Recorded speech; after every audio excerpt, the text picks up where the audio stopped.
जय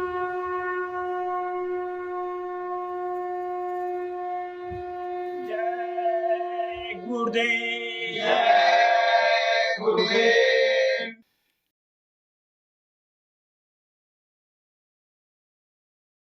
जय गुरुदेव। जय गुरुदेव। श्रद्धा के भाव बनाओ, सतगुरु मेरी सूरत जगाओ।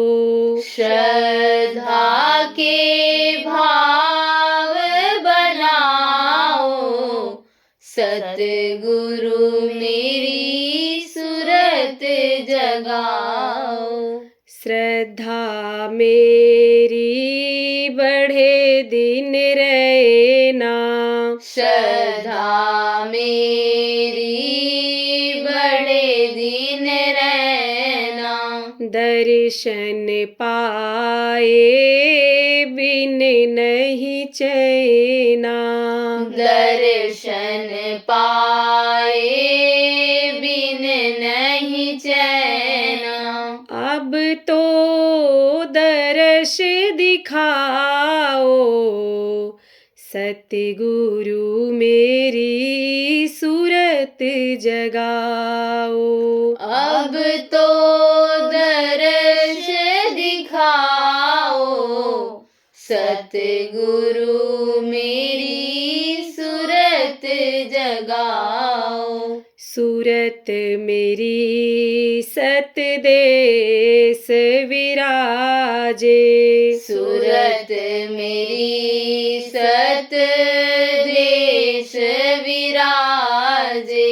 ऐसी लगन लगाओ, सतगुरु मेरी सूरत जगाओ।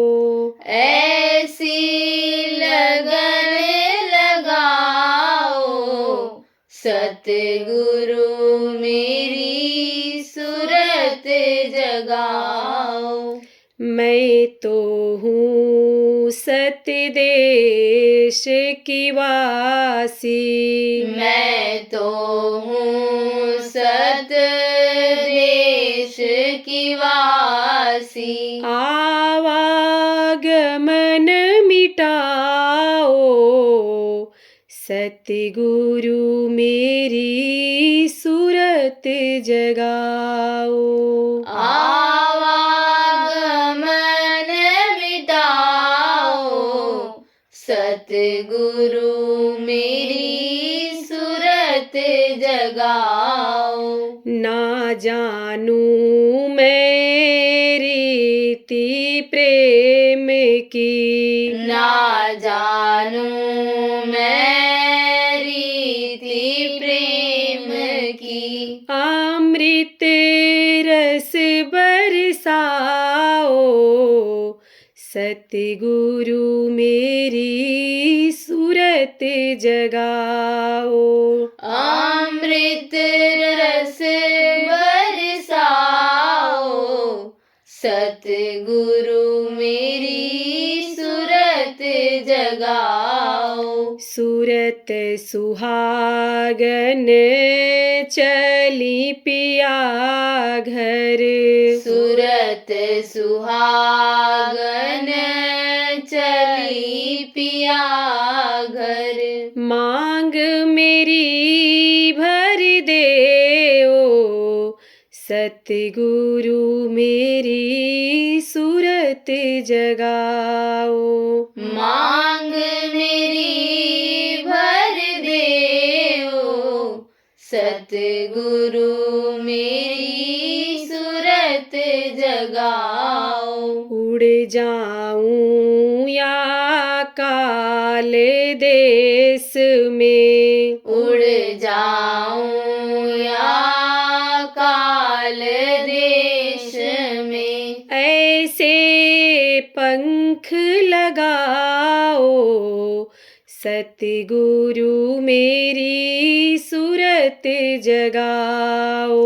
ऐसे पंख लगाओ, सतगुरु मेरी सूरत जगाओ।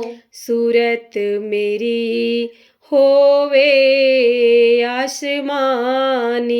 सूरत मेरी होवे आसमानी। ऐसी राह दिखाओ सतगुरु मेरी सूरत जगाओ। ऐसी राह दिखाओ सतगुरु मेरी सूरत जगाओ। श्रद्धा के भाव बनाओ सतगुरु मेरी सूरत जगाओ। श्रद्धा के भाव बनाओ सतगुरु मेरी सूरत जगाओ। जय गुरुदेव। जय गुरुदेव।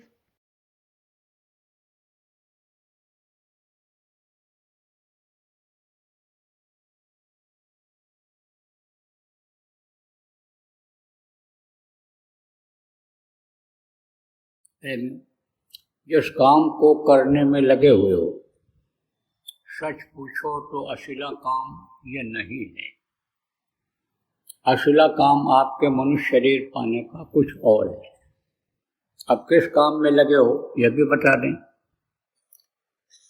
शरीर को चलाने के लिए रोटी का इंतजाम, अच्छा भोजन होना चाहिए, बड़े आदमियों में हमारी गिनती रहे, अच्छा कपड़ा होना चाहिए, गाड़ी घोड़ा पर हम बैठ कर के जाएं कि जहाँ भी उतरें लोग सलाम प्रणाम करें, वो काम करते हो आप।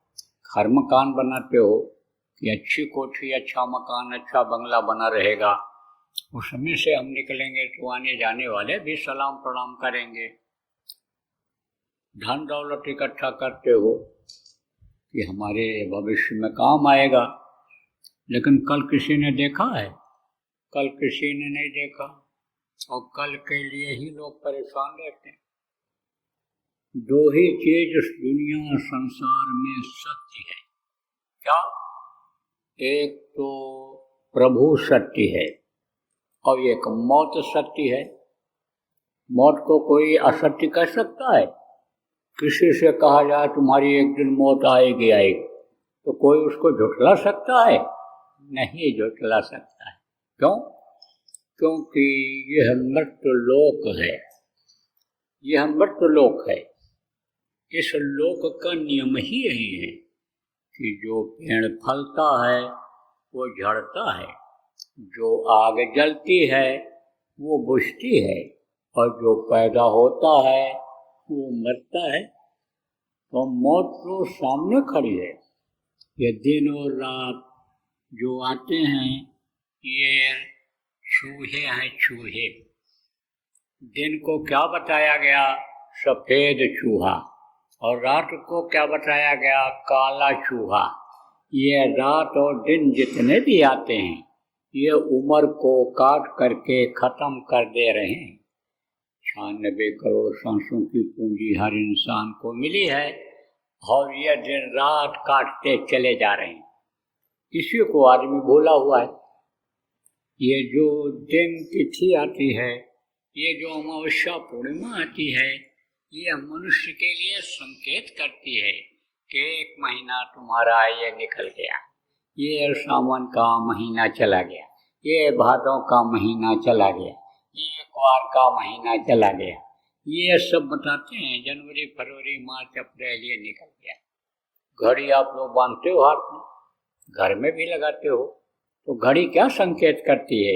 एक एक मिनट जीवन का ये तुम्हारे निकल रहा है, ये जा रहा है। किसी चीज को भूले हुए हो और सब ये दुनिया की चीजों को इकट्ठा करने में लगे हुए हो। चाहे मान सम्मान की कुर्सी हो, यानी ऊंचा पद हो, और चाहे रुपया पैसा हो, चाहे घर हो, मकान हो, सब इकट्ठा करने बढ़ाने में लगे हुए हो। इच्छाएं अनंत हो गई, इच्छाएं बहुत बढ़ गई, और इसी में 24 घंटे का समय आदमी लगा दे रहा है। बहुत से लोगों को सोचते सोचते रात में जल्दी नींद नहीं आती है। बस ये 99 का 100 हो जाए, 100 का 1000 हो जाए, 1000 का लाख हो जाए, और लाख वाला कहता करोड़ अरब खरब हो जाए, और अरब खरब वाला कहता कुबेर भगवान का खजाना हम ही को मिल जाए। तो बात सोचो, कुबेर का खजाना मिल जाए आपको, अरब खरब आपके पास हो जाए, लेकिन कुछ आप लेकर के यहाँ से जाओगे, जब जाओगे दुनिया से, जब शरीर छूटेगा आपका, प्राण पखेरु निकलेंगे, तब कोई चीज साथ जाएगी? कोई भी चीज आपके साथ नहीं जाएगी, सब यहीं की यहीं रह जाएगी। एक महात्मा जी थे, घूमा करते थे। किस लिए घूमते हैं? जीवों को समझाने के लिए, बताने के लिए घूमा करते हैं। किसके लिए जन्म लेते हैं? परमार्थ के कारण संतन धरा शरीर, परमार्थ के लिए ही आते हैं, दूसरों के लिए ही आते हैं। उसी तरह से जैसे पेड़ अपना फल नहीं खाता, नदी अपना पानी नहीं पीती है, ऐसे ही संत हुआ करते हैं। तो महात्मा जी जाया करते थे ऐसे। तो एक सेठ जो है दरवाजे पर बैठा रहता था, बहुत धन दौलत थी उसके पास, खूब कमाया, बुढ़ा हो गया। तो जब महात्मा लोग जाते थे, दरवाजे से निकलने लगते थे, तो लोग कुछ न कुछ कह देते थे, तो वो इधर उधर मुँह कर ले, इधर उधर मुँह कर ले कि कहीं ये मांग न पड़े या आके बैठ न जाए। तब महात्मा जी 2-4 दिन तो ऐसे इधर उधर आए गए, घूमते रहते थे। एक दिन गए तो बैठ गए, वहीं बैठ गए। तो जब सामने पड़ गए तो प्रणाम किया उसने, उठ करके बैठाया भी, बैठ गए। तो कुछ बोले ना कि कहीं कुछ मांग न पड़े। अब उनको ये नहीं मालूम कि महात्माओं के पास कोई चीज कमी होती है। दुनिया की दौलत जहाँ खत्म होती है, वहाँ से आध्यात्म दौलत की शुरुआत होती है, तो वो चीज उनके पास होती है। क्या होता है? जो इच्छा की ही मन माही, वो हरि प्रताप कह दुर्लभ नाही। जिस चीज की इच्छा करो वो चीज हाजिर हो जाए, तो वो विद्या जिसके पास हो, या दुनिया बनाने वाले का दर्शन जिसको हो जाता हो, तो दुनिया की चीजों की फिक्र उसको रहेगी। अरे आप लोग भी तो किसी से मांगते हो। ये सोचो कि बाबा ये कहानी सुनाने जा रहे हैं, तो कहीं मांगे ना हमसे, या ऐसा कुछ कह रहे हो। अरे मांगने के लिए नहीं सुना रहा हूँ, यह मत सोचना। जिससे आप मांगते हो, आप इसमें देखो, चाहे आपके पास लाख हो, चाहे 10 लाख 20 लाख हो, चाहे 50 लाख वाले बैठे हो, लेकिन आप भी तो किसी न किसी से मांगते हो। जिससे आप मांगते हो, जरूरत पड़ेगी उसी से हम भी मांग लेंगे। तो महात्मा जी जाते थे, उनको तो कोई फिक्र नहीं रहती थी किसी चीज की। आ गई चिंता गई, मनवा बेपरवाह। अब जिसको कछु न चाहिए सोई शहंशाह। इच्छा अगर खत्म हो जाए, तृष्णा खत्म हो जाए, ये मन मर जाए, तो समझो कि वही शहंशाह, वही बादशाह हुआ करता है। तो बैठ गए। अब वो इधर उधर देखता रहे, आँख से आँख न लावे। तो महात्मा जी तो समझ गए, बोले सेठ, अरे मैं कुछ मांगने नहीं आया हूँ, और साधुओं की तरह से नहीं हूँ कि हाथ फैलाऊं। देख, मैं तुझको देने आया हूँ। हाथ खोल दिया, टक से खोला। अच्छा महाराज क्या लाए हो? लाओ दे दो। तो कहा देख, तुझको मैं एक सुई देता हूँ। सुई तो वो तो सिकोड़ दिया कि सुई की क्या कीमत है।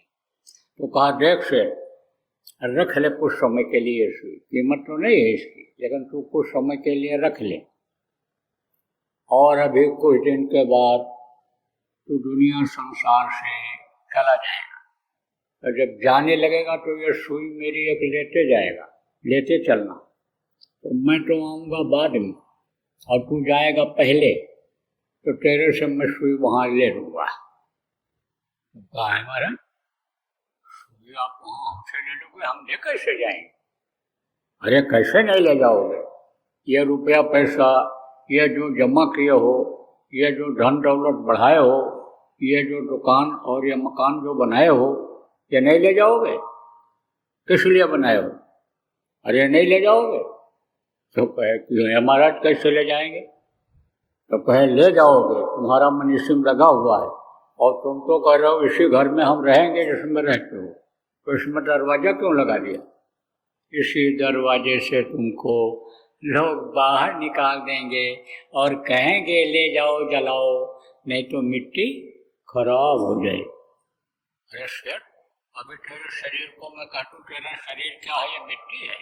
तो तेरे लड़के सब लोग अभी देखो गाली गलौज करने लगेंगे कि ये मिट्टी है, लेकिन उस वक्त पर कोई भी होगा, हर कोई यही कहेगा ले जाओ जल्दी करो, नहीं तो मिट्टी खराब हो जाएगी। अब सेठ को अकल आई और फिर सेठ को कुछ समझ में आने लग गया।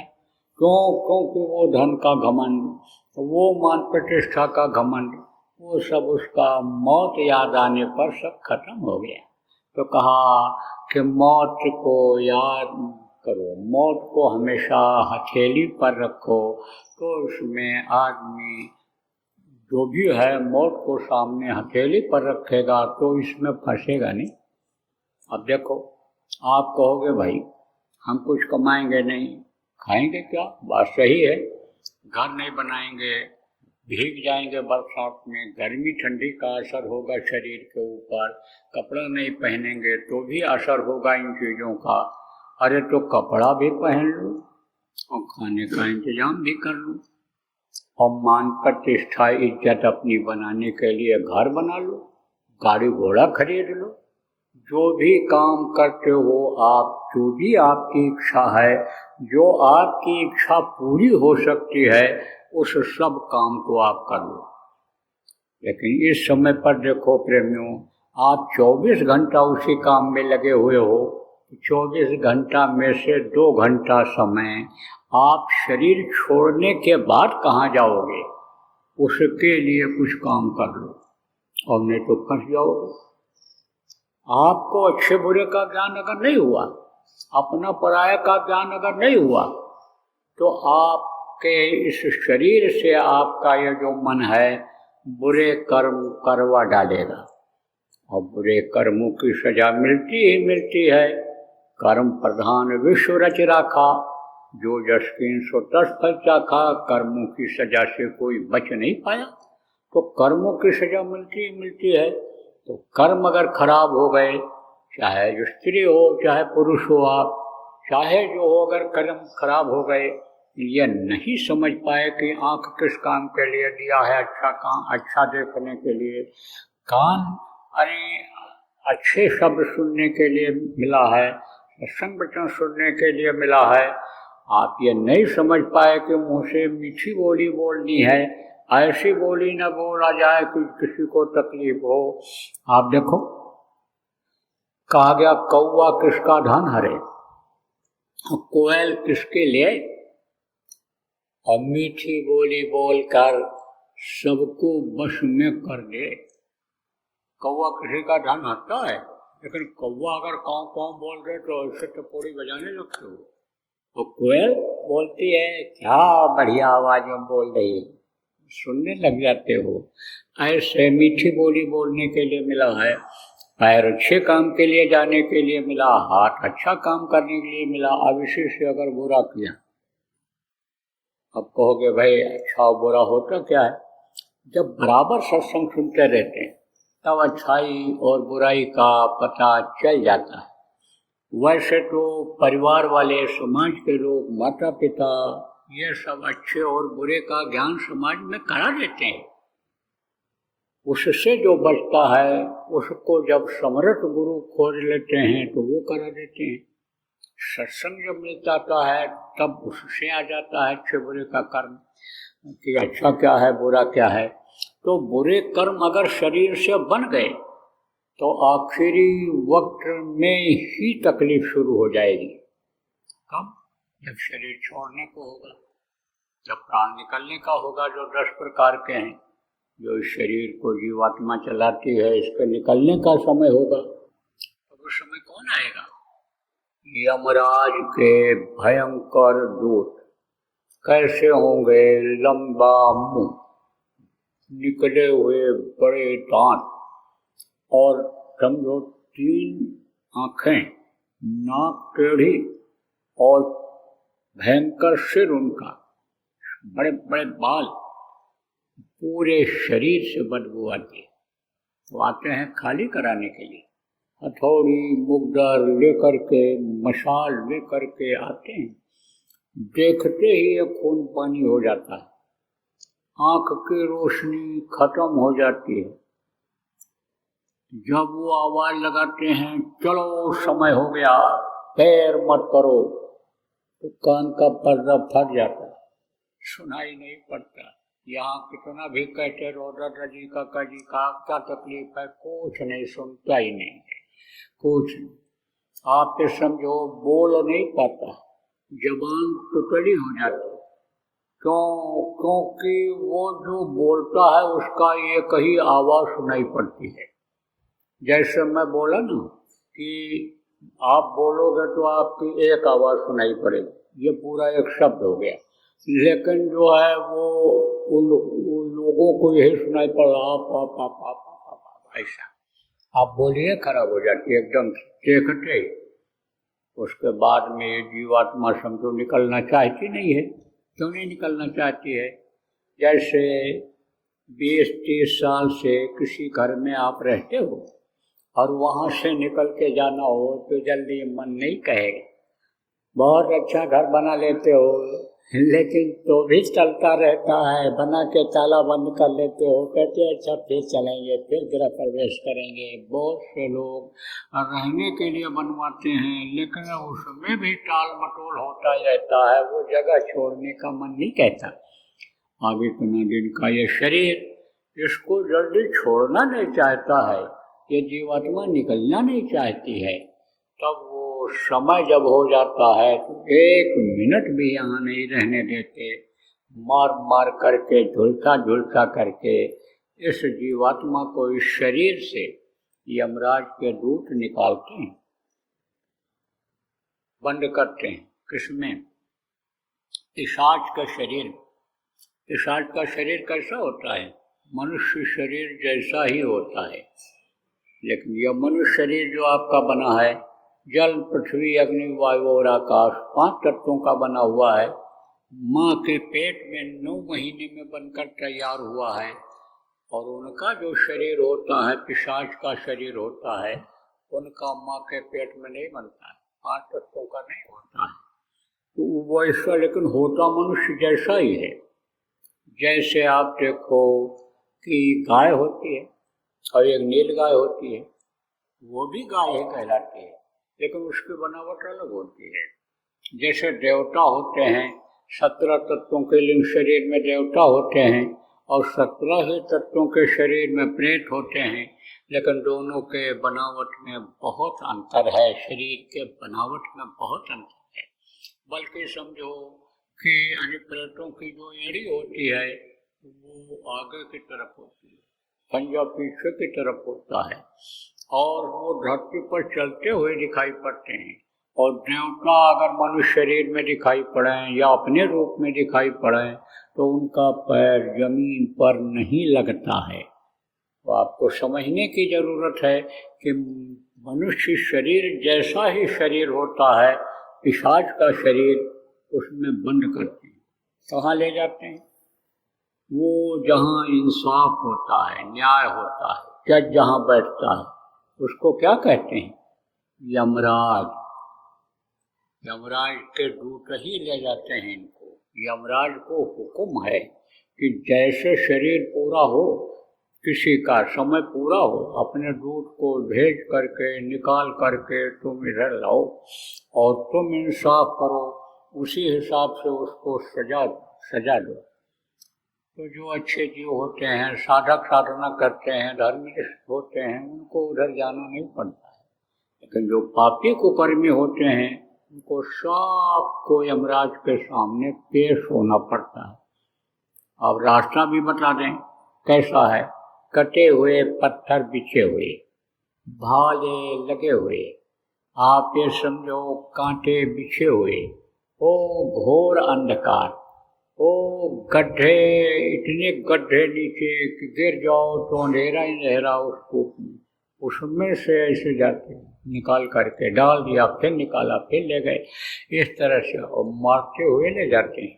मारते बहुत रो, बहुत चिल्लाओ, लेकिन कुछ जो है वो सुनते ही नहीं। और अगर बहुत लोग चिल्लाओगे तब फटकारेंगे, कहेंगे अरे अब माफ़ी मांग रहा है, अब क्या, अब तो कुछ नहीं, अब तो तेरे को सज़ा मिलेगी ही मिलेगी। हमारा काम यही है, जल्लाद का काम है हमारा, कि जैसे यहाँ का जल्लाद होता है, फांसी देता है, उसको दया नहीं आती है, इसी तरह से उनका काम ही यही है।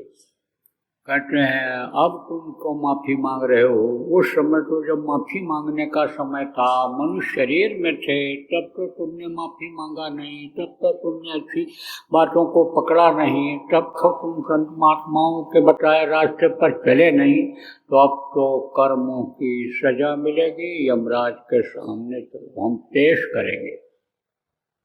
यमराज कैसे हैं ये भी बता दें।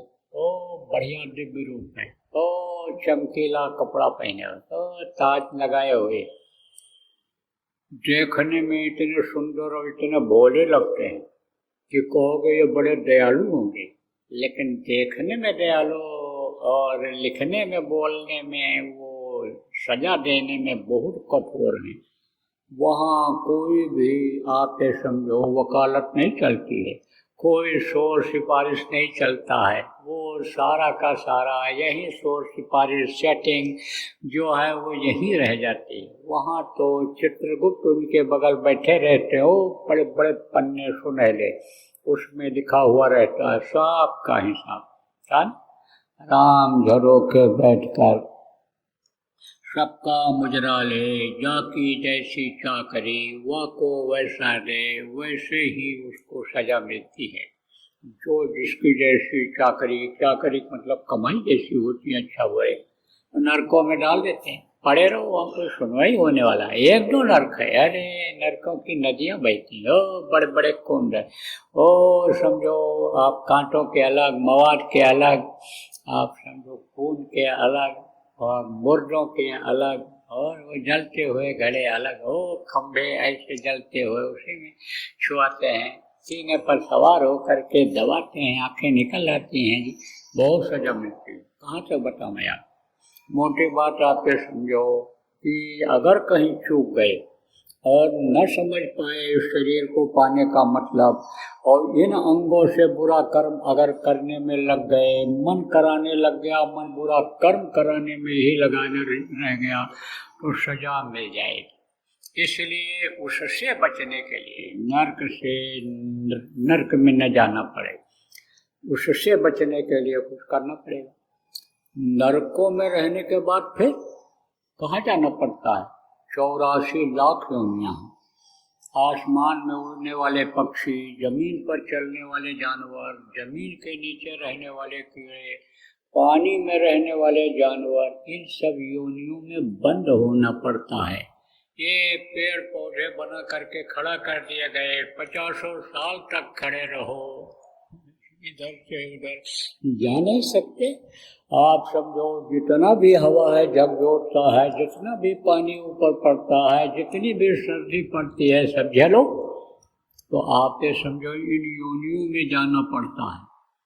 उसके बाद फिर दया होती है तो 9 महीने के लिए माँ के पेट में उल्टे लटकना पड़ता है, और फिर कोट जन्म जब भटका खाया, तब यह नरकंदुर्लभ आया, करोड़ों जन्मों तक, करोड़ों योनियों में भटकने के बाद तब यह मनुष्य शरीर मिलता है। जो प्रेमियों मिला है, बड़े भाग्य से मिला है, बड़े भाग्य मनुष्य तन पावा, धन गावा। इसके लिए देवता तरसते रहते हैं कि थोड़े समय के लिए अगर हमको मिल जाता तो हम अपना काम बना लेते, अपनी आत्मा को उस प्रभु तक पहुंचा देते जहाँ से फिर वापस न आना होता है। तो वो मनुष्य शरीर आपको मिल गया और सांसों की पूंजी ये खत्म होती चली जा रही है। इसलिए जो बचा है उसमें अपना काम कर लो। अपना काम क्या है? इस जीवात्मा को प्रभु तक पहुंचाना, और वो रास्ता आपके शरीर के अंदर से ही गया हुआ है। और आप ये समझो, ये दोनों आँखें हैं, दोनों आँखों के बीच में एक तीसरी आँख है, वहीं से वो सुराख है जिससे ये जीवात्मा अंदर डाली गई माँ के पेट में, उसी रास्ते से निकलेगी। उसी रास्ते से निकलने का इसके अंदर रास्ता है। और जब ये निकल करके ऊपर जाती है तो आदमी मनुष्य शरीर में रहते हुए भी देवी देवताओं का, भगवान का, सबका दर्शन करता है। और किया न होता तो कैसे लिखते कबीर साहब कि जो तिल माही तेल है, जो चकमक में आग, तेरा साईं तुझ में जान सके सो जान। जैसे चकमक में आग होती है, बाहर से दिखाई नहीं पड़ता है, लेकिन अंदर में जब राख हटाओ तो आग दिखाई पड़ती है। तिल में तेल होता है, फेरते हो जब तिल को तो तेल निकलता है, बाहर से नहीं दिखाई पड़ता है। आप ये देखो, जैसे दूध में आप समझो मक्खन होता है, लेकिन ऐसे नहीं दिखाई पड़ता है। गरम करो, जमाओ, दही जमा, फिर उसको मिलो, फिर मक्खन निकलेगा। तो आप ये समझो, उसको गरम करोगे तो घी निकलेगा। ऐसे ही इसी मनुष्य शरीर के अंदर में ही प्रभु का दर्शन होता है। दर्शन के लोग मुसलमानों में जो फकीर हुए हैं, पूरे फकीर, उन्होंने भी यही कहा, अल्लाह अल्लाह का मज़ा मुर्शिद के महखाने में है। दोनों आलम की हकीकत एक पैमाने में है। ना खुदा मंदिर में देखा, ना खुदा मस्जिद में है। और शेख जी रिंदों से पूछो, दिल के आशियाने।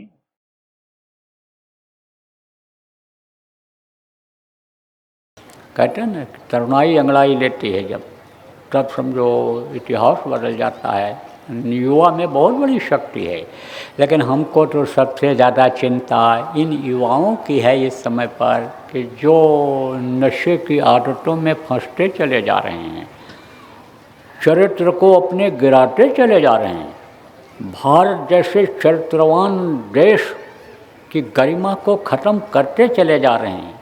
ये बड़े चिंता का विषय है। आज के बच्चों और बच्चियों का चरित्र का गिरना देश के भविष्य के लिए ये एक तरह से गलत संदेश है। ये गलत समझो कि सूचक है, ये समझो कि विकास में बाधक है। इसलिए इन पर आप ध्यान रखो। छोटे बच्चों को ही आप अच्छी आदत सिखाओ, उनका ध्यान रखो। घर से जब निकलें कहाँ जा रहे हैं, क्या पढ़ रहे हैं।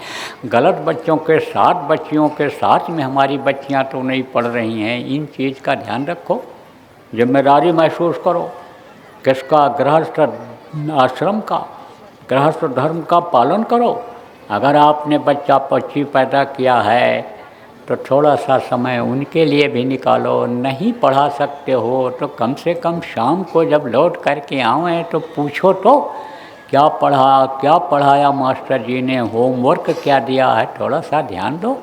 और नहीं तो यही बच्चे जिनसे बहुत बड़ी बड़ी उम्मीदें आप करते हो, यही आपके लिए तकलीफ दे हो जाएंगे, यही आपके जान के खतरा पैदा कर देंगे। इसलिए इनका ध्यान रखो, ये ज़रूर कहता हूँ। जय गुरुदेव। सरकारी व गैर सरकारी अनुदान के लिए बिना सत्संगियों के सहयोग द्वारा जनहित के कार्यों में लगी हुई बाबा जय गुरुदेव धर्म विकास संस्था का मुख्यालय पिंगलेश्वर रेलवे स्टेशन के सामने मक्सी रोड, उज्जैन, मध्य प्रदेश में है। यहाँ पर सत्संग व नामदान का कार्यक्रम होता रहता है। अतः आप श्रोताओं से अनुरोध है कि बाबा उमाकांत जी महाराज के आश्रम उज्जैन एक बार परिवार सहित जरूर पधारिएगा।